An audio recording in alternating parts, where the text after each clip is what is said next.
day 223. How amazing has this adventure been, this journey through the New Testament, this time that we have taken every day to set aside to discover the joy of Jesus, that joy that is within His Word, to develop the discipline of spending time with God regularly, to be transformed, to be changed by His Word, by His presence, not only reading it, but applying it to our day-to-day lives, around allowing our thinking to be transformed. 1 Peter chapter 1. Peter is back. Peter, the original Peter from Peter, James, and John in the Gospels. This is the first time we hear directly from him. We have heard sort of secondhand the Gospel of Mark, we know, was delivered via Peter. That's how Mark received it, and Mark wrote it down for us, and we obviously saw a lot of Peter in the Gospels and in Acts. But here, actually, since the book of Acts, the first time that we have from the original 12, one of them, obviously we've had Paul, we've had the author of Hebrews, Anonymous, we had James, the brother of Jesus, and now Peter.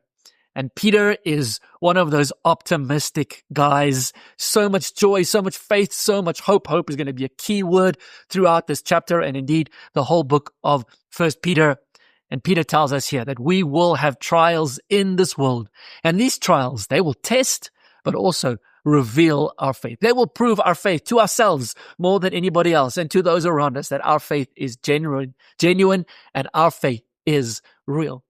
There is bound to be suffering, but the suffering will be followed by glory. Suffering on earth is followed by glory on earth, but also temporal suffering on earth is followed by eternal glory in God's presence. And so we live in hope as followers of Jesus, hope of eternity, hope of the resurrection of Christ, and we live in holiness. Holiness, a really important word in the Bible. We've covered it a few times, but just again, holiness is being set apart. Holiness means dedicated to a specific use and a specific cause. And so you and I, we are holy when we are set apart for God. We are kept aside towards Him. And because we are set to Him and dedicated to Him, the implication also is that we are away from everything that's not Him. So sin and the things of this world, they are not in us and they are not part of us because we are holy.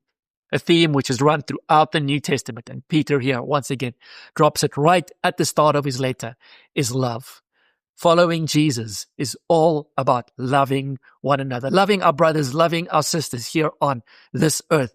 And there's incredible encouragement that God's word, this gospel message that you and I have received that these last 223 days you have been investing into, remains forever. God's word cannot and will not fail.